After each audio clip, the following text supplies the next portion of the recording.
Mereka main musik, kita ikut main musik. Mereka nongkrong, kita ikut nongkrong. Mereka main bola, kita ikut main bola. Dimanapun kita mau berdakwah, pasti di situ ada jalan. Karena sudah dibuka oleh salaf-salaf kita terdahulu. Ada satu kades di situ, dia pakai handphone yang jadul, yang lama.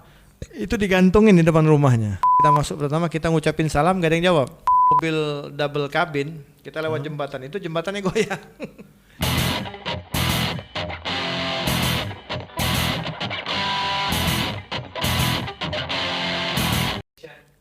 Bismillahirrahmanirrahim. Assalamualaikum warahmatullahi wabarakatuh.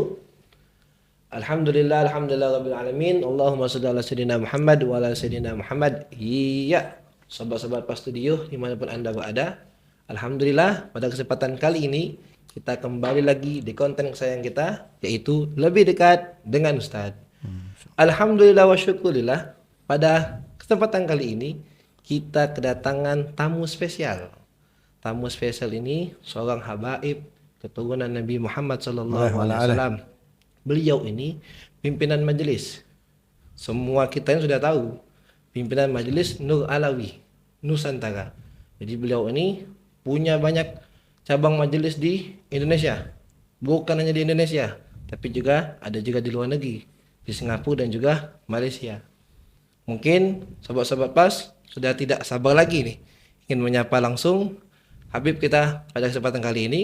Kita langsung sapa saja. Assalamualaikum warahmatullahi wabarakatuh. Waalaikumsalam warahmatullahi wabarakatuh.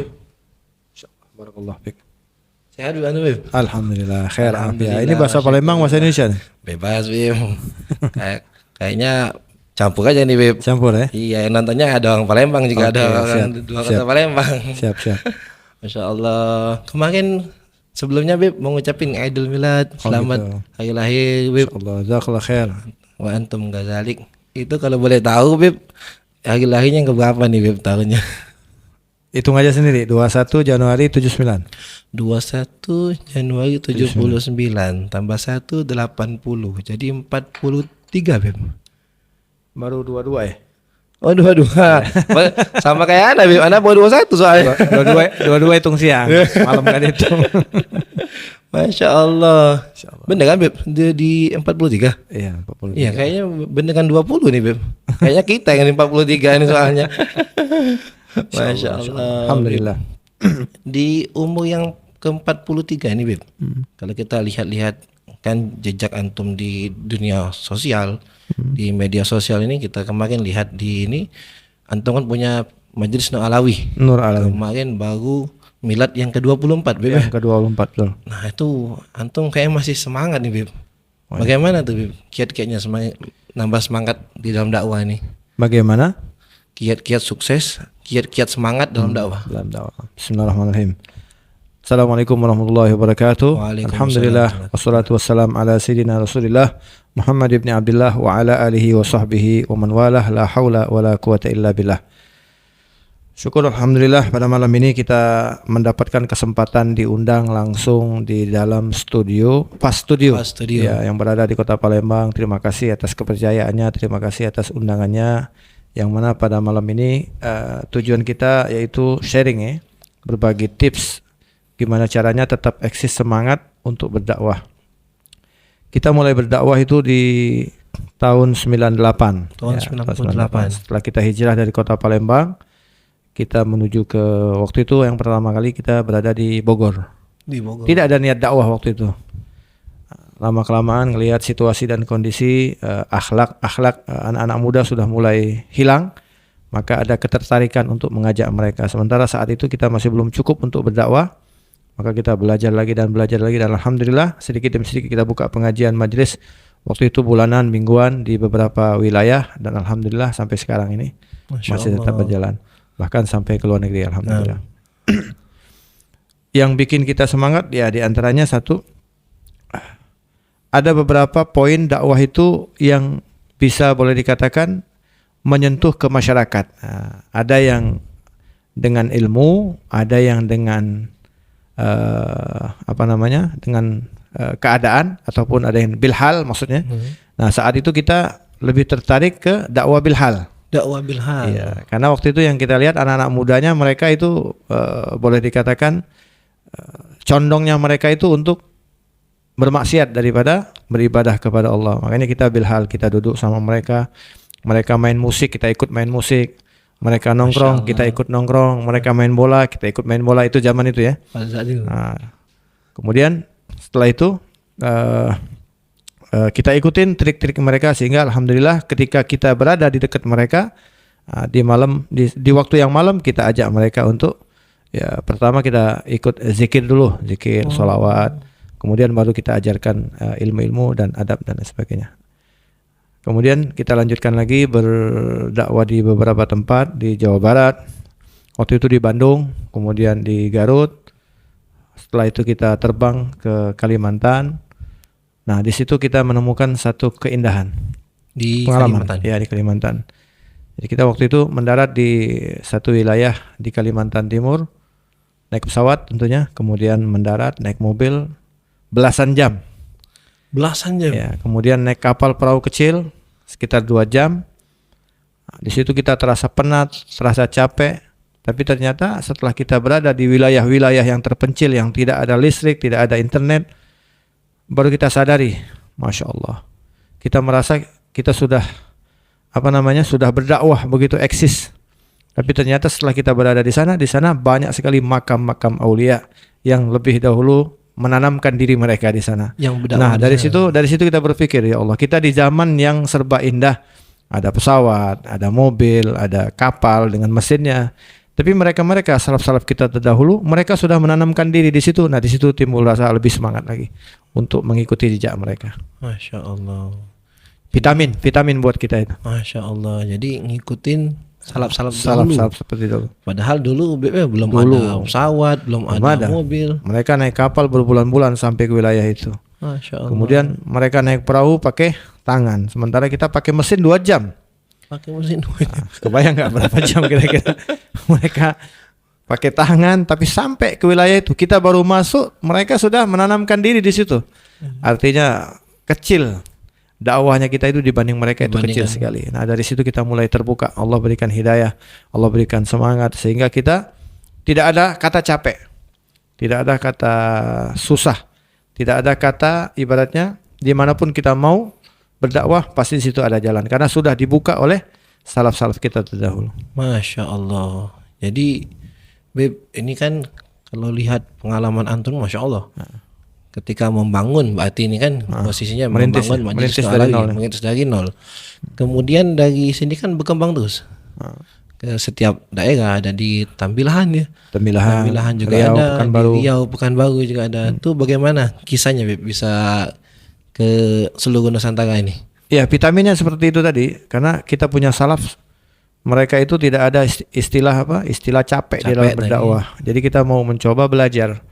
Ya, setidaknya mengikuti sedikit langkah-langkah mereka, yang mana mereka itu kadang-kadang 1 bulan, setahun sampai enggak pulang, tapi kita ya paling tidak 1 minggu. Tapi di situ kita merasakan bagaimana kepahitan mereka, kepedihan mereka.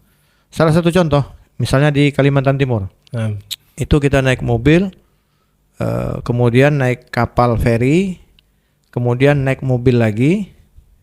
Nah, dan itu di perjalanan itu sulit untuk sampai ke wilayah itu.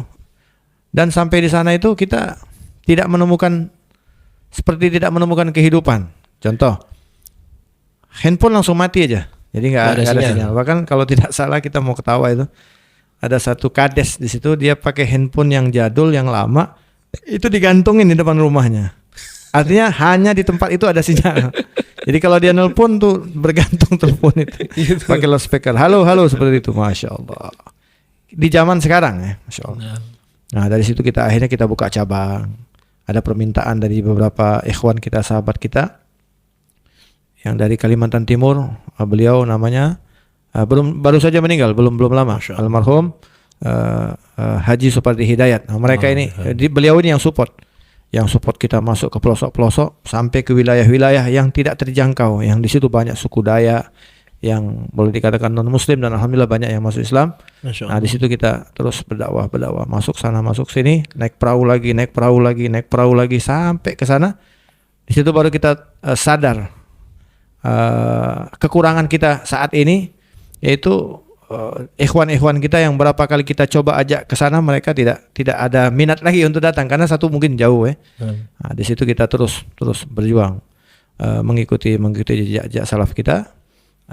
Kemudian setelah itu tertanam di dalam hati ini gimana caranya mereka ini paham tentang agama, karena mereka di wilayah-wilayah tertentu itu mereka kesulitan. Sampai di wilayah Kaltim di daerah sebelum Melak kita masuk waktu Ramadan, itu mereka tidak ada masjid. Tidak ada masjid di situ. Tidak ada masjid. Bahkan sampai mereka itu mau sholat tarawih berjamaah sewa satu rumah. Sewa satu rumah.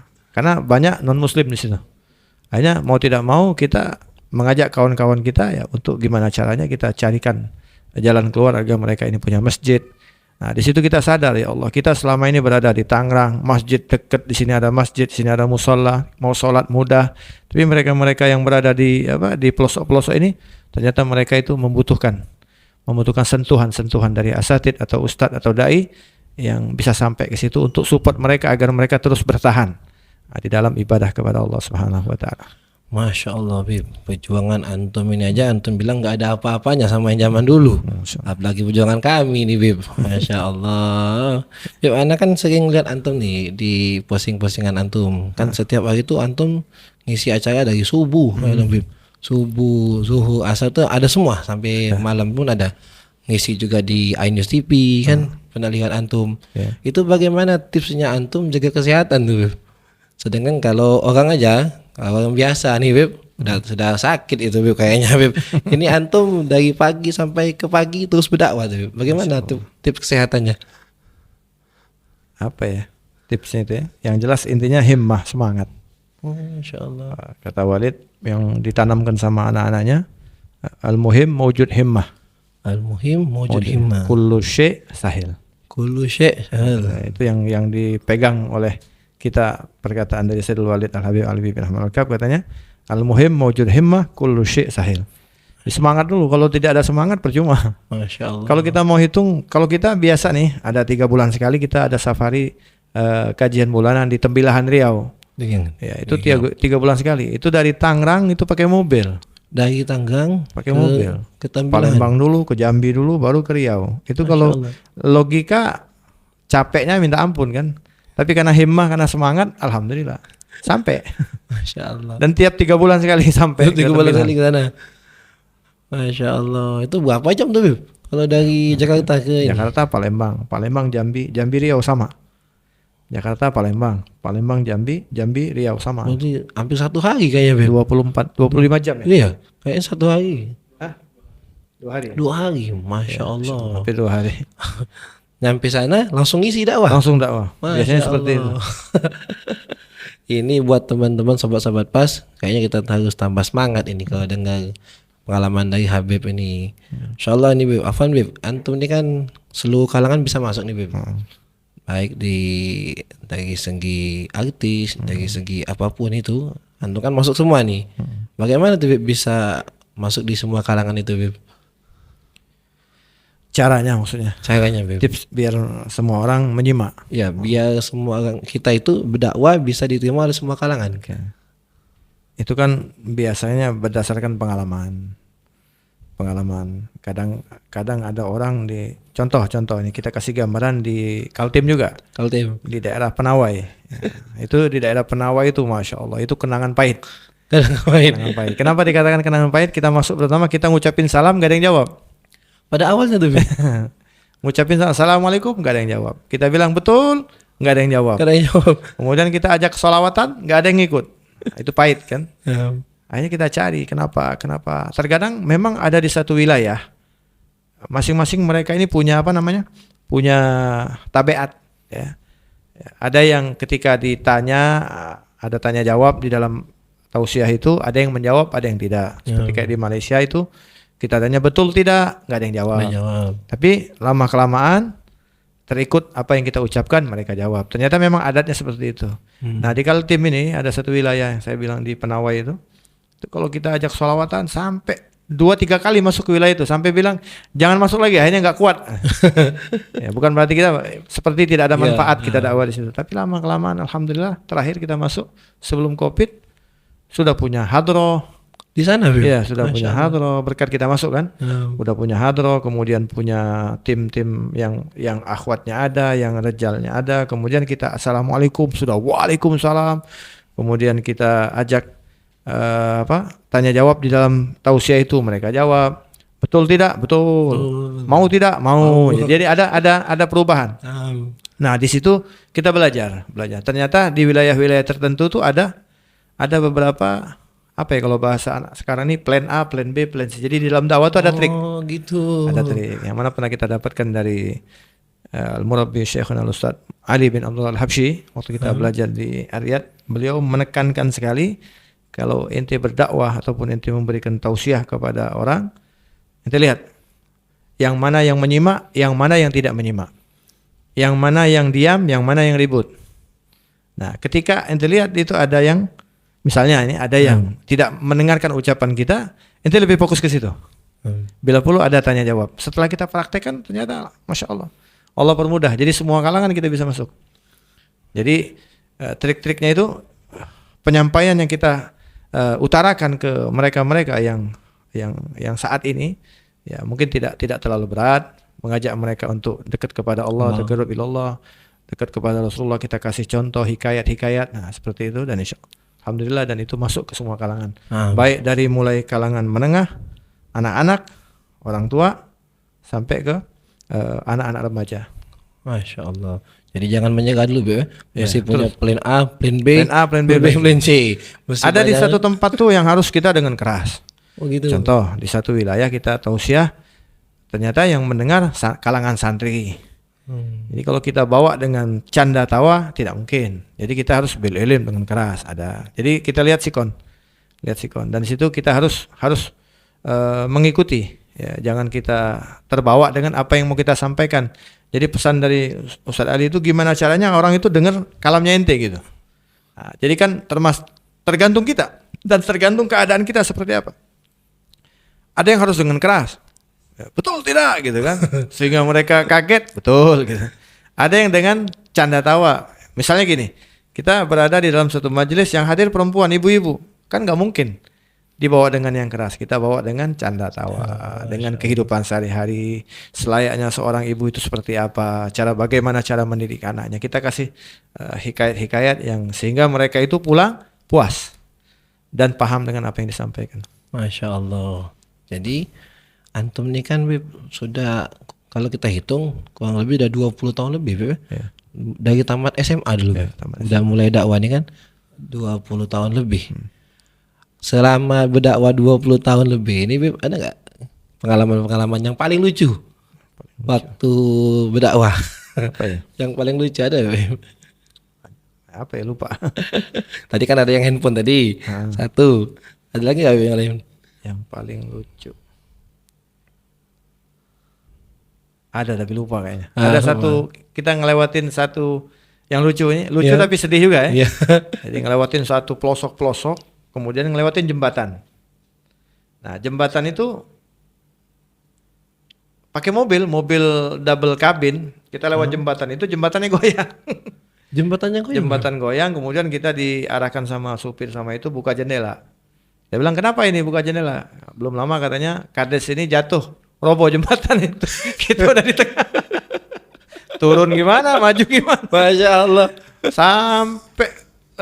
Sampai ke tepi itu kita bertakbir Allahu Akbar kayak gitu. Itu pengalaman itu.